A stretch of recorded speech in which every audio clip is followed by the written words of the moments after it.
Hi, I'm Charlie Moran. I'm a senior analyst here at Value Line. I'm joined today by two other senior analysts, Nathaniel Ekman and Alan House. Today we're going to provide an update on the economy and stock market. We will then recommend our one stock to buy right now and finally answer your questions. Please note that this presentation will be available on our website, valueline.com, and on our YouTube channel within the next 48 hours. All previous webinars are also posted. Before I jump into the heart of the presentation, for those joining us for the first time, I want to provide a brief overview of who we are at Value Line. We are a New York headquartered corporation that has been providing investment research for more than 90 years. Our flagship product is the Value Line Investment Survey. This service is a unique source of financial information and is designed to help investors make informed investment decisions that fit their individual goals and levels of risk. The product includes data, information, and analysis on equities that trade on the New York Stock Exchange, the NASDAQ, and the Toronto Stock Exchange. It also includes economic commentary, easy-to-follow model portfolios, stock screens, industry-based analysis, and much more. This service, which is published weekly, is created by Value Line's research department, which is comprised of nearly 70 analysts, economists, data experts, and quantitative specialists. One thing I want to stress is that our research is completely unbiased and independent.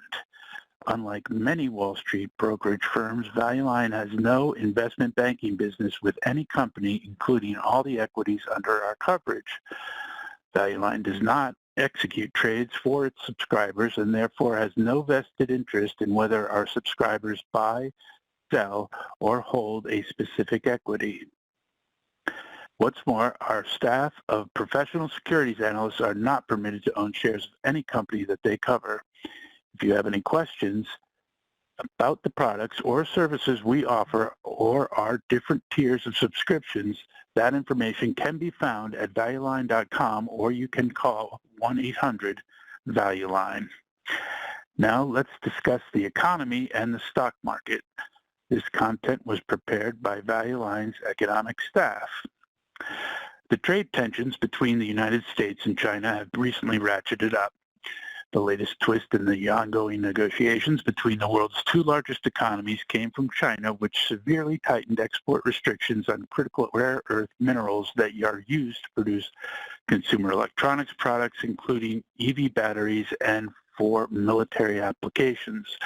That move brought a harsh response from the U.S., with the Trump administration threatening an additional 100% tariff to the duties already in place on goods from China. The new tariffs would take place on November 1st, but President Trump has already walked back a bit on his threat as the negotiation of a trade deal remains highly fluid. However, this uncertain global trade environment rattled investors, with the equity markets selling off sharply on the recent news. The prospect of additional tariffs on Chinese goods would likely raise costs for U.S. consumers, who are starting to show some signs of spending fatigue on discretionary items. On point, the University of Michigan's preliminary October Consumer Sentiment Index reading dipped, falling to a 5-month low as Americans expressed concerns about a weakening labor market and persistent inflation. The report also indicated that consumers' 5-year outlook for their household finances fell to the lowest level in over a decade. This sentiment is not ideal with the holiday shopping season approaching. Please note that the release of the September CPI Consumer Price Index report from the Bureau of Labor Statistics has been pushed back to tomorrow due to the federal government shutdown. Third quarter earnings season is heating up. The consensus forecast is estimating high single-digit profit growth for the S&P 500 companies. The big money center banks, including J.P. Morgan Chase and Goldman Sachs, kicked off the reporting season with strong results driven by gains in investment banking, trading, and wealth management. Given the recent pickup in global trade anxiety, an encouraging earnings season will likely be needed to justify elevated stock valuations. In conclusion, equities hit a bit of a speed bump recently with the aforementioned trade tensions prompting some profit-taking. However, with the Don't Fight the Fed and artificial intelligence trades still in place, investors should maintain a diversified portfolio led by high-quality stocks and cash-equivalent securities. On that note, Value Line provides a great deal of information and analysis to help our subscribers. We know that most of our print and digital subscribers depend on our weekly stock reports, time-tested ranking systems, and other valuable services. To that end, we're constantly working to improve our offerings in order to ensure the best possible experience for our subscribers. Our latest innovation in that regard is the Value Line digital booklet, which offers our subscribers a powerful new tool to see the information we provide digitally in a faithful reproduction of its original printed context. To access the digital booklet, first head to the dashboard where I am already located and then click on the Investment Survey under Traditional Online Access. From there, the digital booklets for both current and back issues can be accessed.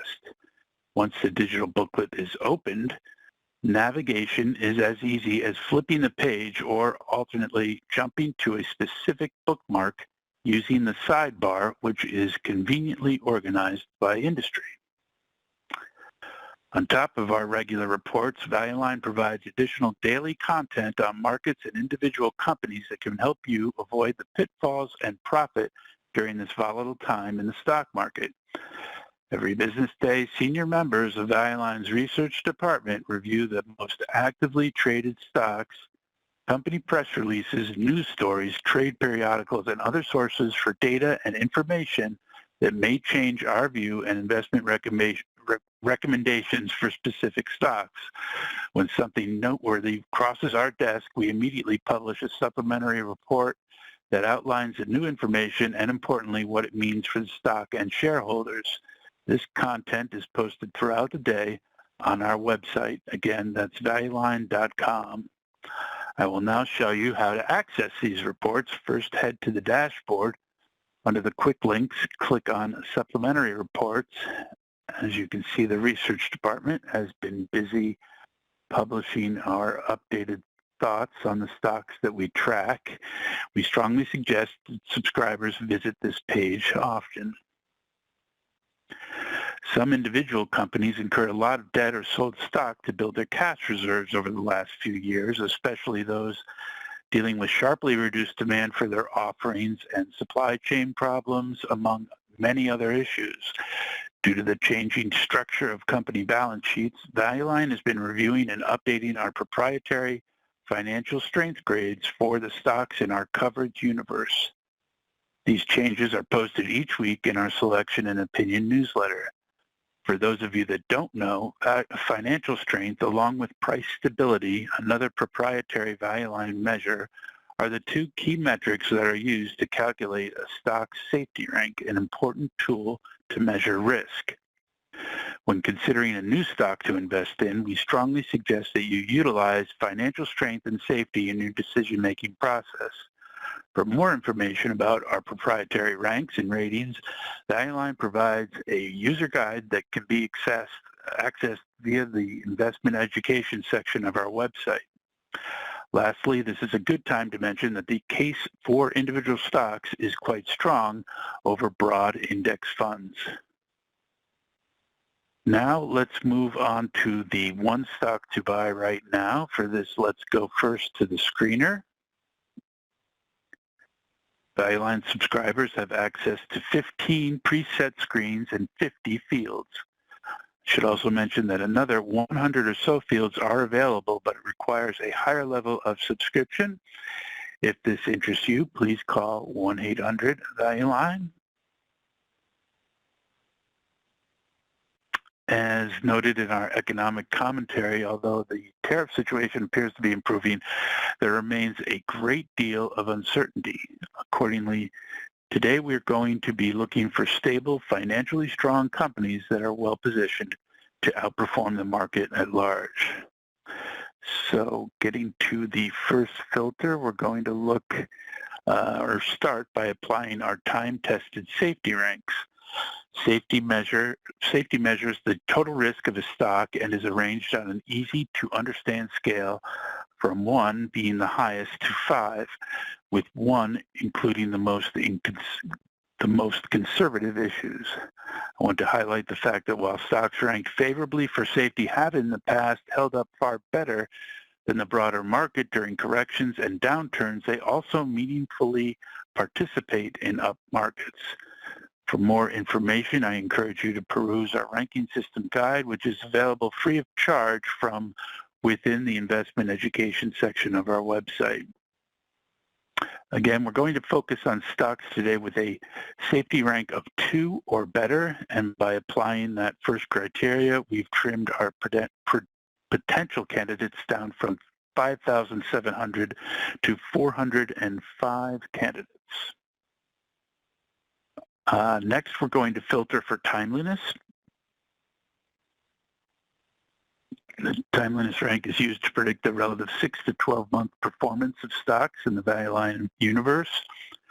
The format is an easy-to-understand scale from 1 to 5, with those ranked 1 likely being the best performing issues on a relative basis.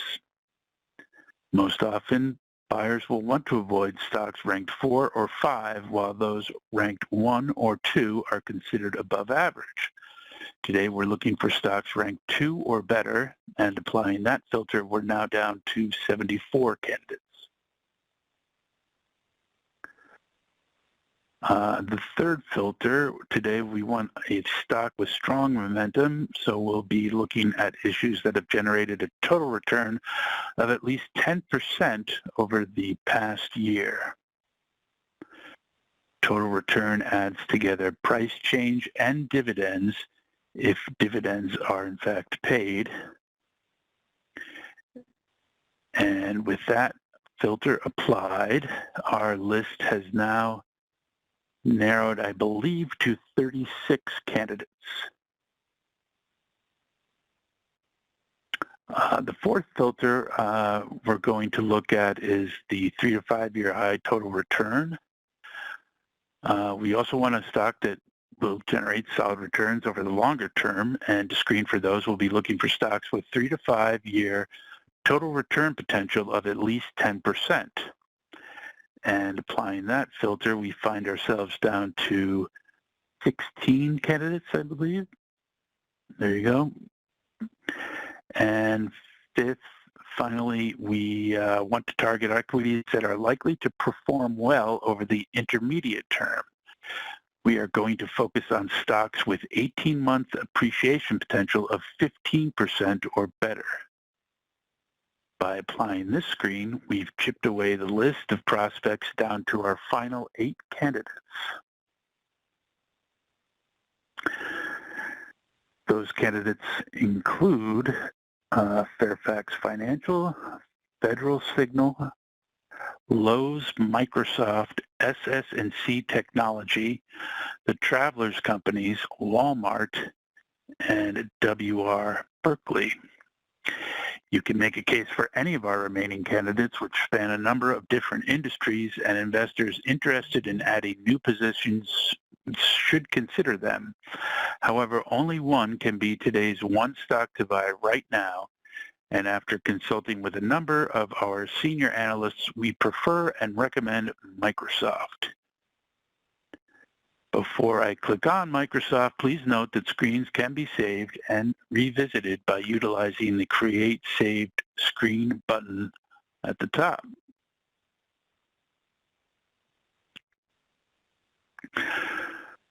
So let's go to the last full-page report.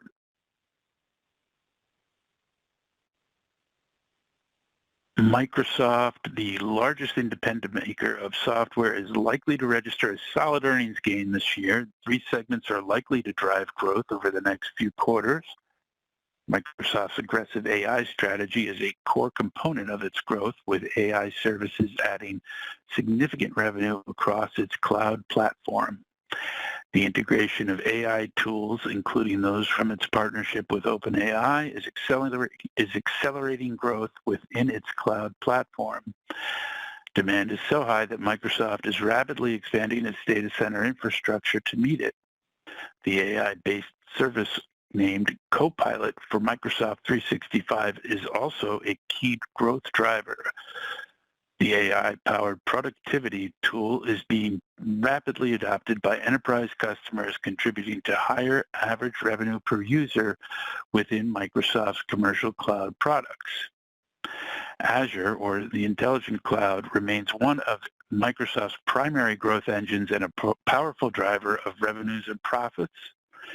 Microsoft continues to benefit from ongoing migration of enterprise workloads to the cloud. This adoption of related services is very healthy, and the company is investing tens of billions of dollars to expand its AI and cloud infrastructure, necessary steps to meet accelerating customer demand. The company's gaming division has emerged as a major revenue source following its acquisition of Activision Blizzard. Growth has been fueled by the ongoing popularity of the Xbox Game Pass subscription service, which recently hit $5 billion in annual revenues. In summary, Microsoft has above-average earnings growth potential thanks to its multiple revenue sources, which should lead to above-average share price gains. It is today's one stock to buy right now. We will now tackle your questions. Please note that I typically can't answer complex questions about specific stocks on the spot. For this, I recommend a review of our latest reports. The first few questions were submitted prior to this presentation, and now I will hand it off to Nate and Alan. Thank you, Charlie. This is Alan. We had a good question come in. I was interested in knowing what the three figures in the bottom right of the value line page mean. Earnings predictability, stock price stability, and price growth persistence. Earnings predictability is a measure of the reliability of an earnings forecast. Predictability is based upon the stability of year-to-year comparisons, with recent years being weighted more heavily than earlier ones. The earnings stability is derived from the standard deviation of percentage changes in quarterly earnings over an 8-year period. The most reliable forecasts tend to be those with the highest rating, 100, the least reliable, the lowest, which is 5. The price stability rating is a relative ranking of the standard deviation of weekly percent changes in the price of a stock over the past 5 years. The ranks go from 100 for the most stable to 5 for the least stable. The price growth persistence is a measurement of the historic tendency of a stock to show persistent price growth compared to the average stock. Value lines persistence ratios range from 100 highest to 5 lowest. Another question came in. Please discuss the P/E ratio in more detail and how it can be useful for investing. The price to earnings ratio, or P/E ratio as is commonly referred to, is the most widely used statistic in investing. If you are like most accomplished investors, you will not make a move without knowing the P/E ratios of the companies whose stocks are on your short list. In addition, you will regularly check the P/E ratios of the companies whose shares you own. The P/E ratio is a measure of a company's market value relative to its earnings. In the most basic terms, a P/E ratio is the price of a company's stock at the close of the previous trading day divided by its share earnings. Value Line calculates the P/E by dividing a stock's current price by an earnings figure that includes 6 months of past earnings and 6 months of projected future earnings. Let's say a company's share price is $40 and its earnings per share is $2. Its P/E ratio would then be 20, which is 40 divided by 2. If the company's earnings jump to $2.50 and its price remains at 40, then its P/E would be lowered to 16, a more attractive scenario in this case. There is no right or wrong P/E. Expect to pay a higher price and accept a higher P/E for companies whose earnings are accelerating. The opposite is true for companies whose earnings are flat or growing more slowly. If you believe that earnings are poised to take off before the market recognizes it and the company is maintaining its current PE ratio, you might want to buy now in anticipation of a future earnings jump. In fact, depending on your tolerance for risk, you might be willing to pay a relatively high price for a stock with low or even no earnings in anticipation that it will be a standout moneymaker in the future. On the other hand, if our analyst projects continuing growth for a company, but its PE is already high, you may want to wait for a pullback in price before committing funds so you do not pay more than you want based on the total return you anticipate. You also find a trailing PE and a 10-year median PE in our data. The trailing PE does not consider future earnings. It divides the stock's previous trading day's closing price by the most recent 12 months of actual earnings. Another question just came in. I see billions and billions that companies are spending to get ready for AI, artificial intelligence, but has it begun to generate much revenue yet? That's an excellent question. Today's one stock to buy, Microsoft, is actually a leading example of generating revenue from artificial intelligence applications. The Copilot service we mentioned, which is pushed to both individual users and employees of business customers, is proving to be very popular.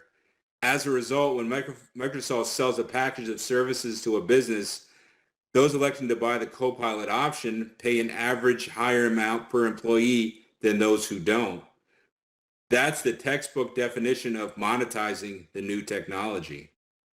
Yeah, thanks, Alan. If I could actually cut in there, like, it's a nuanced issue, right? It's a bit complicated. Like, there was this study that came out in late August from a group with MIT that actually found that a large majority of the companies that are trying to do AI implementations right now are actually not seeing any significant returns from them.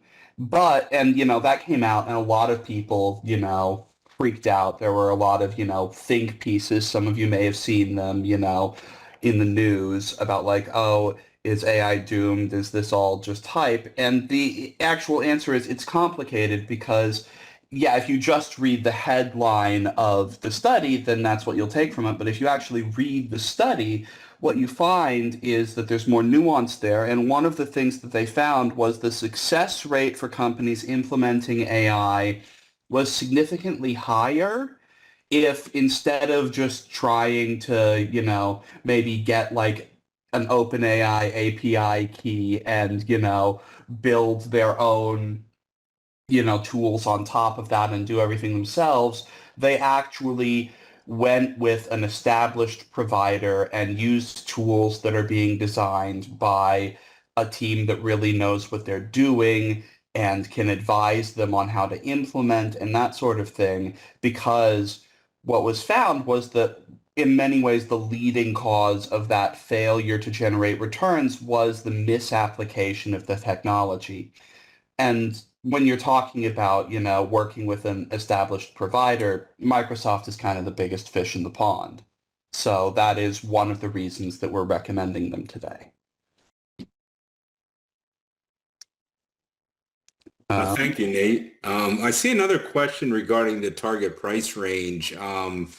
It's included under on the left where it says 20 to 28 to 2030 projections, and also on the right on a graphical presentation, and that's based on our future PE multiple and our earnings expectation, and it also includes a factor based on the safety rank. So that's how we calculate our target price range for the 3 to 5 years. We do have a formula, a model we use to calculate that. So it's based on those three factors. And with a company such as Microsoft with a one safety rank, the quote unquote, the target price range, the band is going to be a little more narrow than a company with like a 4 or 5 safety rank. It's going to have a larger, range with the target price range because of the inherent volatility. Thank you. Mm-hmm. I have a question here from somebody who's saying, essentially that they already subscribe to some of the services that we talk about regularly here. The selection and opinion summary, and there's the general value line survey, which, we showed you, dividend income and growth, which we also do presentations on sometimes. And this person's asking, okay, well, I already have those. What else would you recommend for someone like me to look at? And I'm going to plug and say, if you're the type of person who's turning up to a presentation like this, I would strongly recommend giving Value Line Select a look, because in some ways that's, the print version of what we do here, where they will give you just one stock recommendation that has, and a lot of explanation on why it was chosen, a lot of detail. It's one of our best products, I say as if I'm not one of the people writing it. But I definitely recommend checking out Select if you're looking for a product recommendation, and this sort of format of what's the one stock to buy is something that appeals to you. Okay, thank you, Nate. I believe that's all the questions we had today, unless you see anything else, Nate. I'm not seeing anything else that we can address today. Yeah, so I think, I think that's it for us today. Okay, thank you all for joining us. And